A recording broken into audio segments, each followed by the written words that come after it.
The following program deals with controversial subjects. The theories expressed are not the only possible interpretation. The viewer is invited to make a judgment based on all available information. Tonight on Sightings. It was not a natural phenomenon. It was some sort of a manned craft. We investigate a frightening UFO encounter that may have become a government cover-up.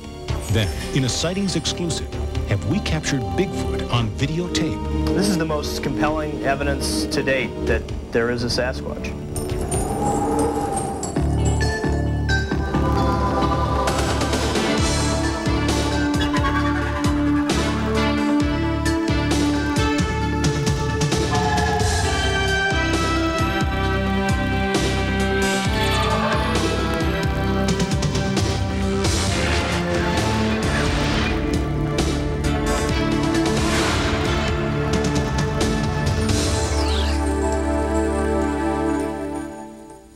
Welcome to Sightings. I'm Tim White. If there really have been UFO landings in the United States, why isn't there any hard evidence? Why haven't UFOs appeared on radar? Ufologists answer that our government has purposely and systematically suppressed information about alien spacecraft. And they point to an astonishing case on a U.S. military base in Great Britain. For nearly 50 years, UFO researchers have maintained that the U.S. government has systematically withheld information about encounters with aliens. Such contact may have occurred in Roswell, New Mexico in 1947. The U.S. government says it never happened. Some believe that alien technology is currently being tested in the notorious and top-secret Area 51 in the Nevada desert. The U.S. government refuses to comment. But under the authority of the Freedom of Information Act, previously classified documents have been released. They shed light on what may have been an intentional U.S. government cover-up of UFO contact occurring in England in 1980. The 81st Tactical Fighter Wing of the U.S. Air Force was located 60 miles northeast of London, between the towns of Bentwaters and Woodbridge. It was here on December 26, 1980, members of base security claimed to have witnessed one of the most bizarre events in UFO history. The whole thing was weird. It just didn't seem right.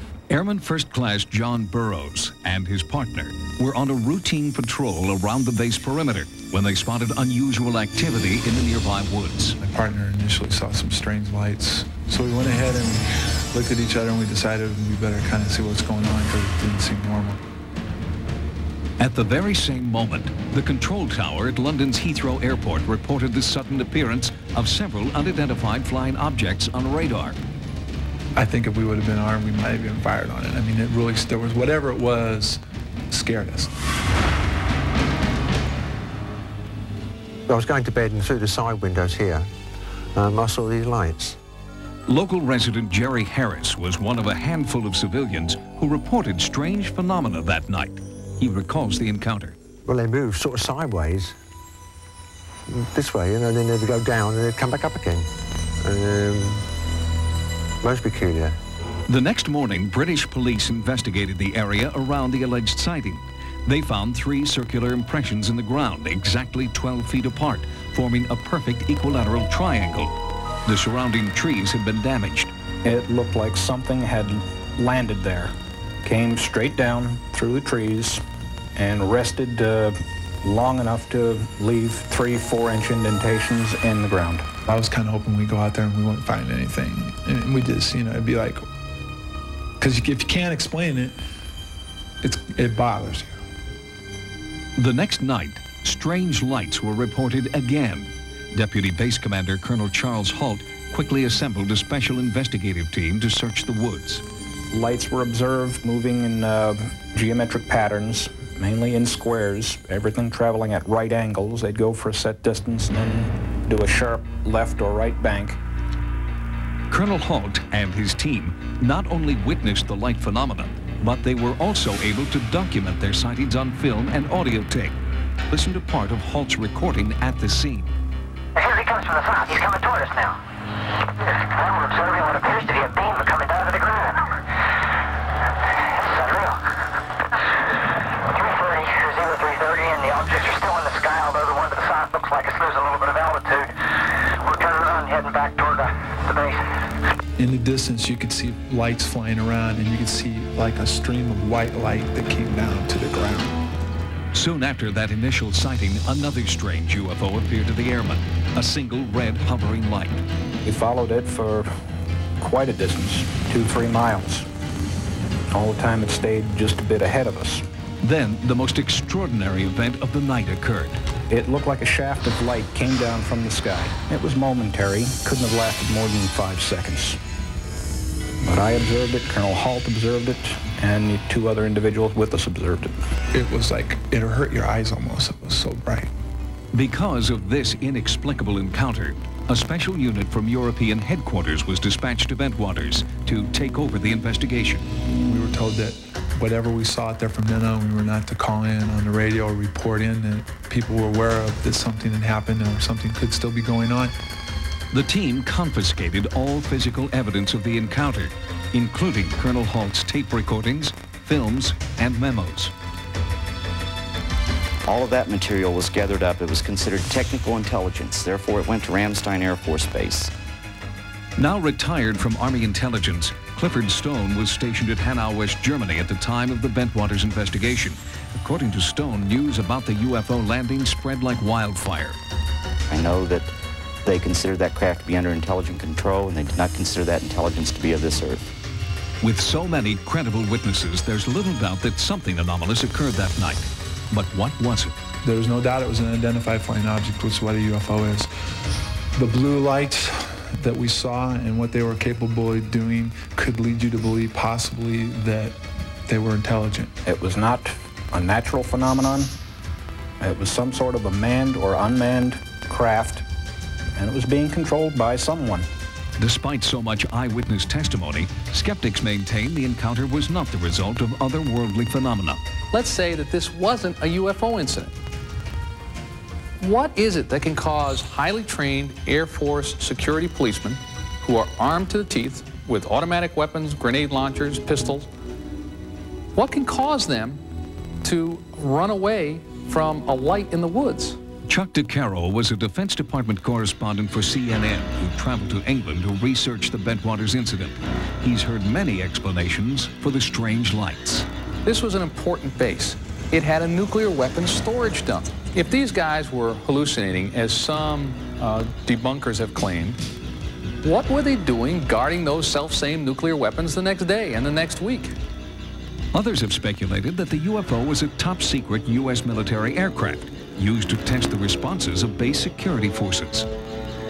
We exercised on a regular basis through every possible contingency at the ground troops, and there was no need for the Air Force to come up with something extra.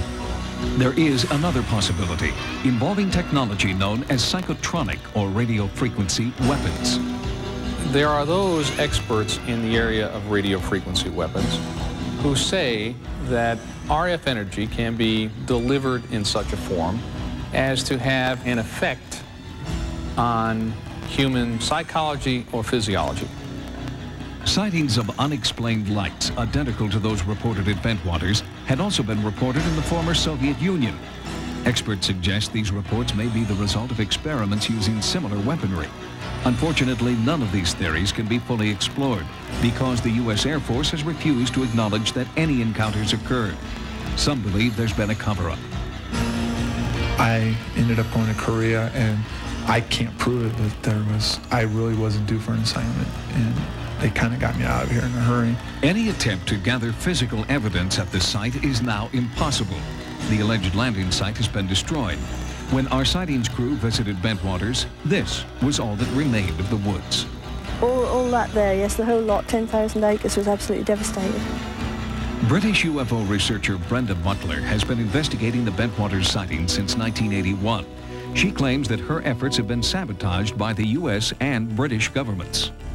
The Ministry of Defence have been on to us, telling us to keep quiet and, you know, not to say anything about it. What we can't understand is why this case, when all the other cases we've been on, we've been allowed to talk about it. I have no doubt that our government and other governments are withholding information. They don't know what's going on, or if they do, they're not willing to share that information with the general populace. And sooner or later, it's all going to come out.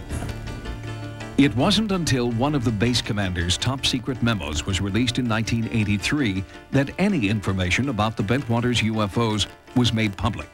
The U.S. Air Force still refuses to comment. Could it have been a weapons experiment?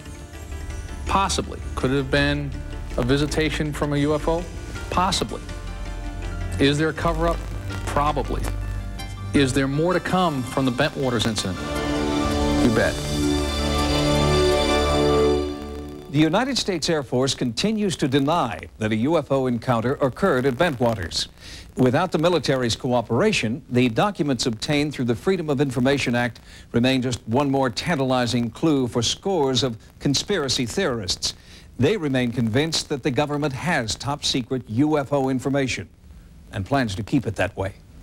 Coming up, is this really a Bigfoot captured on videotape? This is the most compelling evidence to date that there is a Sasquatch. A Sightings exclusive next. Whether you know it as Sasquatch or Bigfoot, there is evidence that points to the existence of an enormous creature, half man, half ape. It could be the elusive missing link. Anthropologists are studying footprints, handprints, and now a new film exclusive to Sightings that appears to some to be authentic. Serious researchers won't give up their quest for proof that Bigfoot is a living, breathing creature stalking the woods of North America. Sightings has brought you startling footage before, and now a surge in reports brings new information about this elusive monster. There are new eyewitness accounts, plaster footprints, photographs, and this exclusive videotape. This is the most compelling evidence to date that there is a Sasquatch. Researchers have now discovered what they believe is a pattern of Bigfoot activity, concentrated in eastern Washington state near the Idaho border.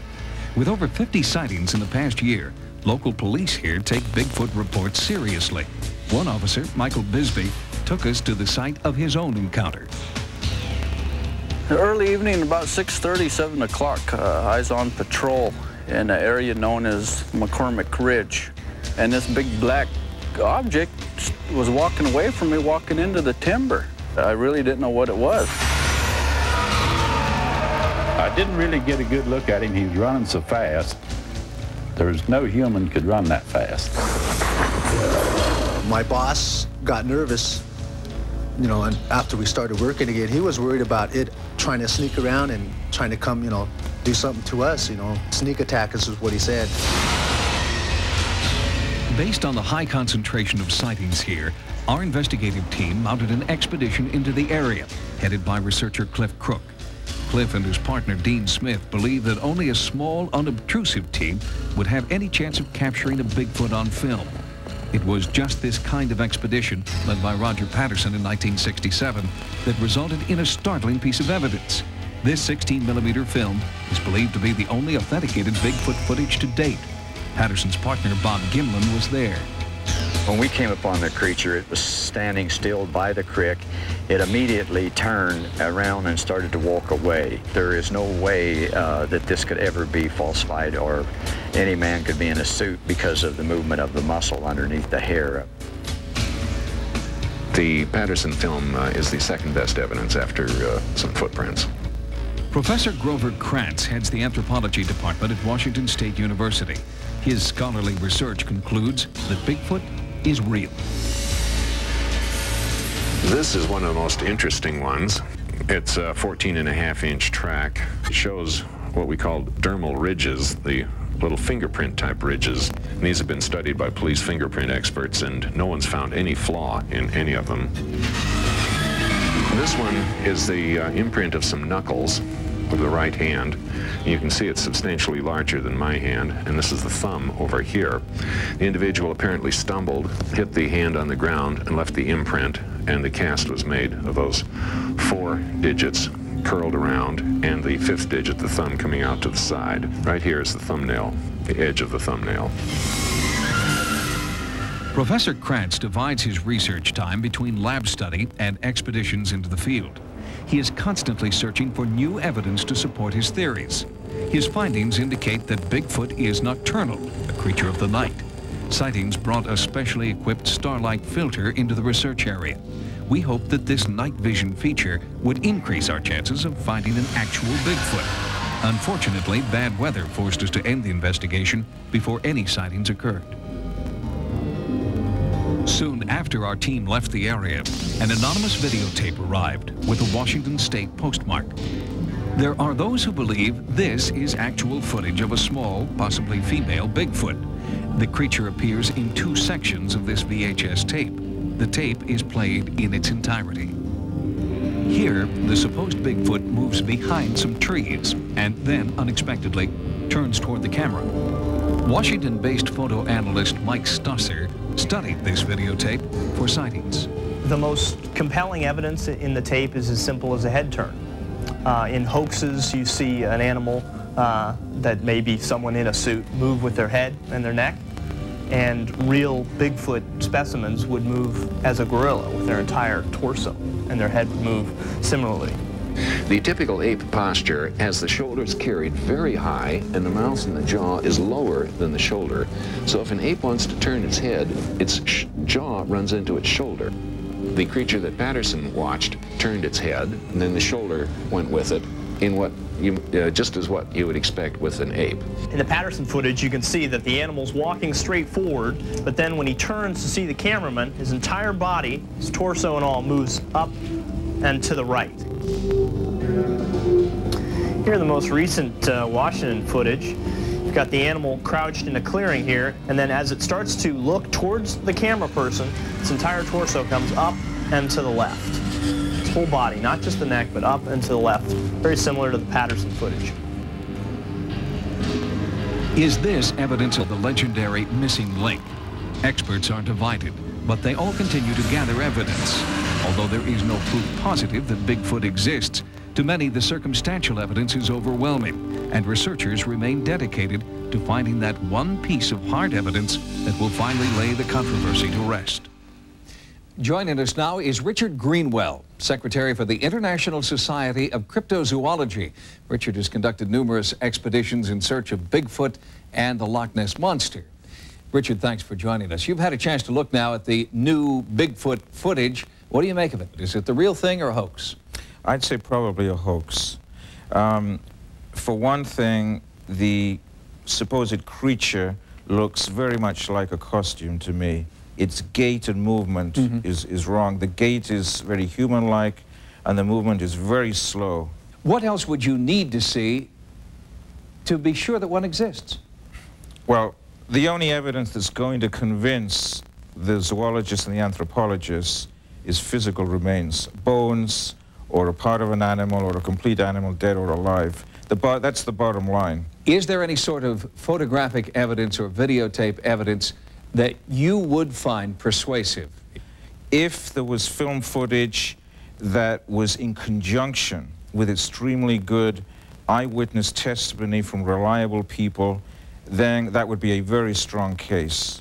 Otherwise, when it's a videotape that comes in, you don't know who took it or it's questionable, has very little value. If you were a betting man, Richard, what would you say the odds are that there is a Bigfoot? Well, I may get into trouble for this, but I'd say, in my opinion, based on all the evidence I've looked at and the 3,000 reports, I would say that the odds are just over 50% that there is a living Sasquatch or Bigfoot. Richard Greenwell, thank you very much for being with us. And we will be back with more sightings in just a moment. Coming up, a rash of UFO sightings in Wisconsin leads to a special investigation. I believe that there's an intelligent life force out there somewhere, and I think it's visiting. We receive home videos from all over North America of what viewers believe are UFOs. Recently, we received 3 separate tapes from 3 different individuals who don't know each other. Yet they all shot the same thing, unidentified flying objects over Wisconsin. A bright light outside of Julie Graceffa's bedroom window compelled her to grab her camcorder and shoot into the Milwaukee night. I did begin to believe that they did want me to film them for some purpose, for some reason.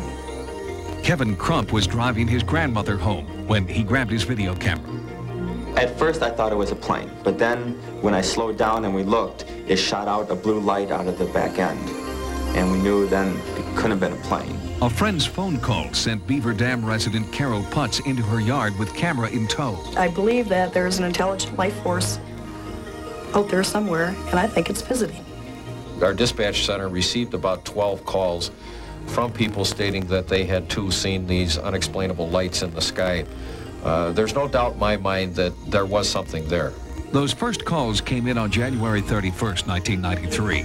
2 sheriff's deputies tracked the strange lights for more than 20 minutes as they headed west, then sharply south into neighboring Jefferson County. What we've had with these recent sightings in Wisconsin are incredible people seeing incredible things. And it's also an added plus when the individuals that are reporting are trained observers. I believe the credibility of the people. I believe my deputies that they did see something. It's unexplained at this time. And as far as I'm concerned, I won't close it out until we have an answer to it. And if that answer is visitors from another planet, at least one witness welcomes the possibility of an alien encounter. Who says we're the only life forms around? Something or somebody living has got to be somewhere else. You know, we're not that special. The number of sightings in Wisconsin has caused some residents to believe their area has been chosen for a close encounter of the third kind. I don't want to be alone in it anymore. I want other people to see it now. I want witnesses with me. It's getting to be a little scary, the fact this thing is out here every night. And when is it going to go away? Is it going to be here forever or what? If you've sighted what you believe to be a UFO, or if you've captured on film or videotape any type of paranormal activity, our Sightings investigative team wants to know about it. If you've had a paranormal experience, call the Sightings hotline at 1-900-740-SIGHT. That's 1-900-740-SITE. Each call 75 cents a minute. Average call lasts 2 minutes, and you must be 18 years or older. Again, the Sightings hotline number is 1-900-740-7483. Join us next time for new investigations into the unexplained. For Sightings, I'm Tim White. Stay tuned for more sightings. And tomorrow, ride shotgun through the streets of Phoenix on an all-new Cops, part of a full hour. Then, a skydiver attempts a bungee jump at 10,000 feet. But when the cord snaps in midair, you'll experience his heart-stopping free fall on an all-new Code 3, part of a full hour tomorrow.